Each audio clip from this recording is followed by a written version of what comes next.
नमस्कार, मैं डॉक्टर रोज़ी शाह। आज मैं बीए पार्ट 3 के सेकंड पेपर में आपको सतत विकास के उद्देश्य, सतत विकास की योजना के विभिन्न पक्ष तथा सतत मानवीय विकास के संबंध में बताने जा रही हूँ। सबसे पहले मैं आपको सतत विकास के उद्देश्यों की जानकारी प्रदान करूँगी। सतत विकास का प्रमुख उद्देश्य एकीकृत विकास के लक्ष्य को प्राप्त करना है और ऐसे विकास का उद्देश्य किसी एक स्थान, क्षेत्र तथा राष्ट्र के विकास तक ही सीमित नहीं होता, बल्कि व्यापक रूप से इसकी प्रकृति अंतर्राष्ट्रीय होती है। इस दृष्टिकोण से ऐसे विकास का उद्देश्य अंतर्राष्ट्रीय स्तर पर उन लक्ष्यों को प्राप्त करना है जिनसे भौतिक तथा मानवीय संसाधनों की निरंतरता को बनाए रखने के साथ ही पर्यावरण का समुचित संरक्षण किया जा सके। इसी आधार पर सतत विकास के उद्देश्य इस प्रकार हैं। आपकी सुविधा के लिए मैंने इन्हें डाउनलोड भी किया है, आप स्क्रीन पे ध्यान दीजिए। पहला उद्देश्य है एक ऐसे विकास को प्रोत्साहन देना जो अपनी प्रकृति से समावेशित तथा एकीकृत हो। दूसरा, आर्थिक वृद्धि, मानवीय विकास, राजनीतिक संस्थाओं, सामाजिक विकास, प्राकृतिक संसाधनों के उपयोग तथा पर्यावरण के बीच संतुलन स्थापित करके उनके माध्यम से मानवीय विकास में वृद्धि करना है। इसका एक महत्वपूर्ण उद्देश्य ये भी है कि एक निर्धारित अवधि के अंदर विकास संबंधी लक्ष्यों को प्राप्त करना तथा प्राकृतिक परिसंपत्तियों के भंडार को इस तरह बनाए रखने में योगदान देना जिससे आने वाली पीढ़ियों को उनकी आवश्यकताओं को उसके द्वारा पूरा किया जा सके। एक उद्देश्य इसका इस प्रकार है, जनसाधारण के जीवन स्तर में सुधार लाना और इस तरह सुधार लाना जिससे व्यक्ति को शिक्षा, स्वास्थ्य, आवास, आजीविका के उचित अवसर प्राप्त हो सकें। अंतर्राष्ट्रीय स्तर पर आर्थिक साधनों एवं आर्थिक तंत्र का इस तरह नियमन करना जिससे विभिन्न आर्थिक संस्थाओं एवं संगठनों के बीच एक प्रभावशाली सहयोग विकसित हो सके। इसका एक उद्देश्य ये भी है कि नीतियों को लागू करना जिससे देश के अंदर तथा देश के बाहर शांति की प्रक्रिया को प्रोत्साहन मिल सके और इसके लिए विनाशकारी युद्धों तथा उपकरणों के उत्पादन की संभावना को कम से कम करने की कोशिश करना। अंतिम उद्देश्य है इसका विभिन्न देशों के बीच आर्थिक असमानताओं को दूर करने के लिए जो उपलब्ध संसाधन हैं उनका न्यायपूर्ण वितरण करना और निर्धन देशों को उनकी आवश्यकताओं को, यानी निर्धन जो देश हैं और उनके जो आवश्यकताएं हैं उनको पूरा करने के लिए अंतर्राष्ट्रीय सहयोग में वृद्धि करना ताकि उन्हें अपनी आवश्यकता पूरी करने में कोई भी समस्या उत्पन्न ना हो। अब मैं आपको सतत विकास की योजना के विभिन्न पक्ष बताने जा रही हूँ। अब ये महसूस किया जाने लगा है कि सतत विकास एक ऐसी प्रक्रिया है जिसे कुछ विशेष प्रयत्नों के द्वारा ही प्रभावपूर्ण बनाया जा सकता है। सतत विकास के अनेक प्रयासों की एक व्यवस्थित योजना की आवश्यकता होती है। इस संबंध में विभिन्न विचारकों ने अनेक ऐसे सुझावों का उल्लेख किया है जिनके आधार पर सतत विकास की रणनीति को सफल बनाया जा सकता है। अब आपको मैं उसके संबंध में कुछ पॉइंट्स बताने जा रही हूँ, उन्हें आप समझने की कोशिश कीजिए। समाज या राज्य द्वारा प्राथमिकता के आधार पर अपनी आवश्यकताओं की पहचान करके उन्हें पूरा करने के लिए ऐसे निर्णय लेना जो विवेक पर आधारित होने के साथ ही दूसरे देशों के लिए हानिकारक ना हों, यानी जो निर्णय लिए जाएं वो ऐसे हों कि जिससे दूसरे देश को नुकसान ना पहुँचे। दूसरा, विभिन्न प्राथमिकताओं की पहचान करने के लिए विशेषज्ञ अध्ययन दलों तथा आयोगों की नियुक्ति करना, यानी हमारी प्राथमिकताएं क्या हैं, हमारी आवश्यकताओं की, उसके लिए एक विशेषज्ञों का दल नियुक्त करना जो ये बता सके कि इसे पहले पूरा करना है, इसे इसके बाद ही, और इसे इसके बाद, आवश्यकताओं का एक प्राथमिकता का क्रम बनाना, जिससे उनके द्वारा दिए गए, यानी जो विशेषज्ञ दल है उसके द्वारा दिए गए सुझावों के आधार पर विकास के मार्ग पर आगे बढ़ा जा सके। तीसरा, पृथ्वी और भूमंडल की जीवन शक्ति की पहचान करके उसका इस तरह संरक्षण करना जिससे वह मानव विकास में योगदान सहयोग कर सके।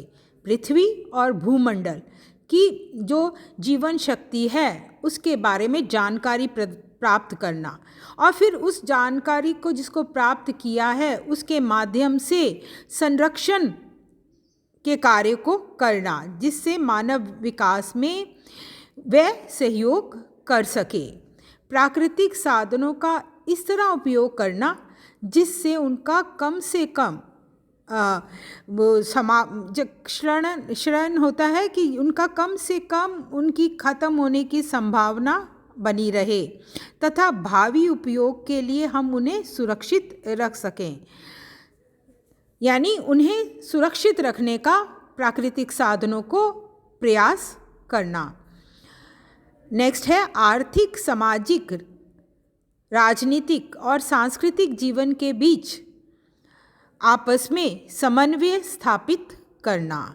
संपूर्ण मानव जाति में पर्यावरण के प्रति जागरूकता उत्पन्न करना जो कि बहुत ज़रूरी है, तथा ऐसे प्रयास करना जिससे पर्यावरण संपूर्ण मानव विकास में सहयोगी बन सके। जो पर्यावरण है वो मानव विकास में सहयोगी बन सके। इसके साथ ही उन प्रविधियों और साधनों को विकसित करना जिससे पर्यावरण का संरक्षण हो सके। मानव जीवन की गुणवत्ता में इस तरह वृद्धि करना जिससे सभी लोगों की कार्य कुशलता बढ़ सके और श्रम के प्रति, जो वो काम करते हैं उसे हम श्रम कहते हैं, व्यक्ति जो कार्य करते हैं, श्रम के प्रति जो व्यक्ति की निष्ठा भाव है वो उसको बढ़ाया जा सके। नेक्स्ट, सामाजिक तथा आर्थिक संस्थाओं में इस तरह सुधार लाना जिससे लोगों की आर्थिक सामाजिक आवश्यकताओं को प्रभावपूर्ण ढंग से पूरा किया जा सके। ऐसे मानवीय मूल्यों में वृद्धि करना जिनकी सहायता से मानवीय महत्व को स्पष्ट करके हिंसा में कमी लाई जा सके। यानी मानवीय मूल्यों में वृद्धि करना, मानवीय मूल्यों में वृद्धि करके आप मानवीय महत्व को स्पष्ट कर सकते हैं, क्योंकि मानवीय मूल्य मानव के लिए बहुत ही आधारभूत तत्व है। ये कार्य सार्वभौमिक सहभागिता के सिद्धांत के आधार पर करना ज़रूरी है। सार्वभौमिक यानी सभी की सहभागिता उसमें हो मानवीय मूल्यों को विकसित करने में। विश्व के धनी और निर्धन राष्ट्रों में जो असमानताएं हैं उनको दूर करने की कोशिश करना। राष्ट्रीय तथा अंतर्राष्ट्रीय स्तर पर ऐसी लोचपूर्ण संस्थाओं की स्थापना करना जिससे प्रत्येक राष्ट्र की जो प्रभुसत्ता का सम्मान करने के साथ ही समानता पर आधारित अंतर्राष्ट्रीय सहयोग बढ़ सके। अंतिम है सैन्य शक्ति के विस्तार को रोकना तथा अवैध और संगठित हिंसा जैसे आतंकवाद पर नियंत्रण स्थापित करना। सैन्य शक्ति को जिससे कि युद्ध को टाला जा सके, और अवैध संगठित हिंसा मतलब जब लोग संगठित होकर आतंकवाद को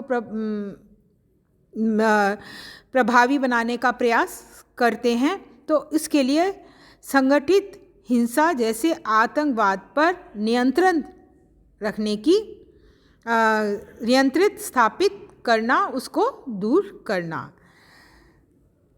अब मैं आपको सतत मानवीय विकास के संबंध में बताने जा रही हूँ। पिछले कुछ वर्षों से सतत विकास की अवधारणा तथा आवश्यकता को स्पष्ट करने में संयुक्त राष्ट्र विकास कार्यक्रम का विशेष योगदान रहा है। इस कार्यक्रम द्वारा विकास के मानवीय पक्षों तथा लोगों की पसंद और क्षमताओं पर आधारित विकास के रूप की विवेचना की गई है, जिसका वर्तमान और भावी पीढ़ी पर कोई प्रतिकूल प्रभाव ना पड़े। यूएनडीपी के द्वारा सतत विकास की जगह सतत मानवीय विकास शब्द का प्रयोग करते हुए इसे विकास के एक नए प्रतिमान के रूप में स्पष्ट किया गया है। इसके लिए परंपरागत एवं वर्तमान परिप्रेक्ष्य को समझना ज़रूरी है।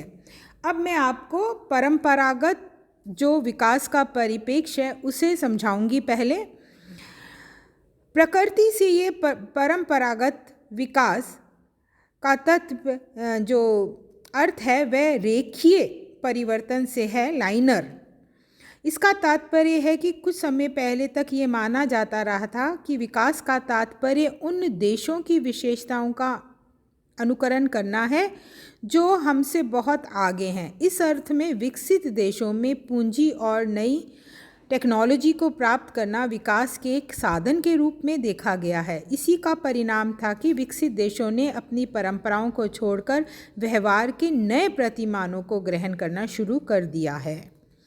सतत विकास के परंपरागत परिप्रेक्ष्य में भौतिक पूंजी के क्षेत्र में अधिक से अधिक विनियोजन करना विकास के मानदंड के रूप में देखा जाने लगा। इसके फलस्वरूप मानवीय कारकों की उपेक्षा होने लगी और ये लक्ष्य मुख्य बन गया। इसके अतिरिक्त विकास के परंपरागत परिप्रेक्ष्य ने एक अल्पकालीन परिवर्तन पर ही अधिक जोर दिया। अब मैं आपको सतत विकास का वर्तमान परिप्रेक्ष्य बताने जा रही हूँ।